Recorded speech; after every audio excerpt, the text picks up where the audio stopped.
Assalamualaikum warahmatullahi wabarakatuh. Bismillahirrahmanirrahim.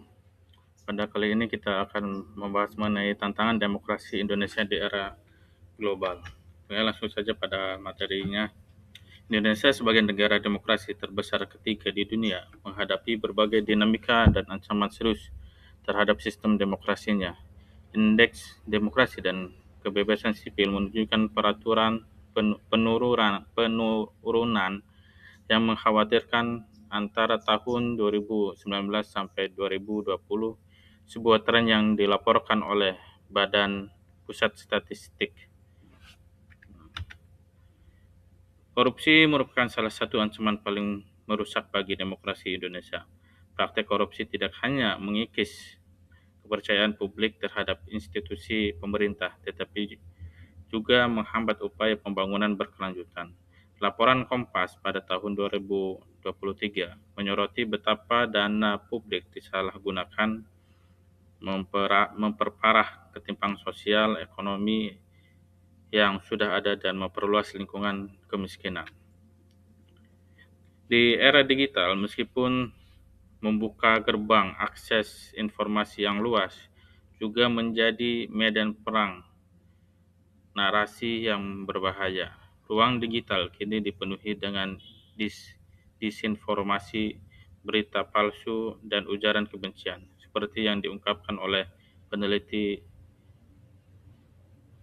FISIP UI pada tahun 2025. Kasus-kasus disinformasi, terutama yang terkait dengan isu-isu geopolitik dan pengelolaan sumber daya alam, telah secara serius melemahkan kepercayaan masyarakat terhadap negara dan proses demokrasi. Ini menimbulkan tantangan besar dalam membangun literasi digital yang kuat dan ketahanan demokrasi di tengah gelombang perang narasi global yang tak terhindarkan. Jejaring oligarki telah menguasai sebagian besar sumber daya ekonomi dan politik di Indonesia, secara signifikan mempengaruhi arah kebijakan energi dan lingkungan sebagaimana diungkapkan oleh dosen UI pada tahun 2025. Fenomena ini menunjukkan bagaimana kepentingan segelintir kelompok untuk mendominasi agenda publik. Untuk menghadapi tantangan kompleks ini, Indonesia harus bergerak menuju demokrasi yang lebih inklusif dan resilient. Ini membutuhkan serangkaian strategi yang komprehensif dan terkoordinasi. Yang pertama ada edukasi dan literasi digital.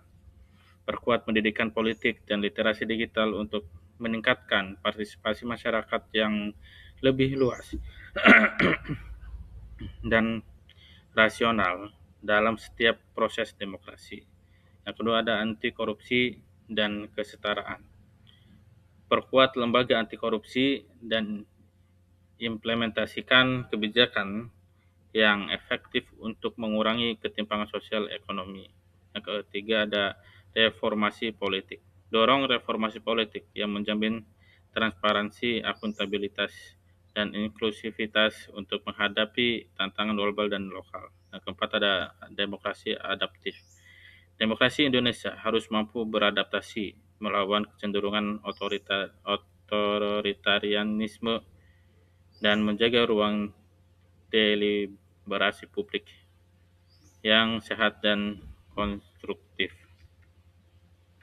Mungkin segitu saja yang dapat saya sampaikan. Kurang lebihnya mohon maaf. Assalamualaikum warahmatullahi wabarakatuh.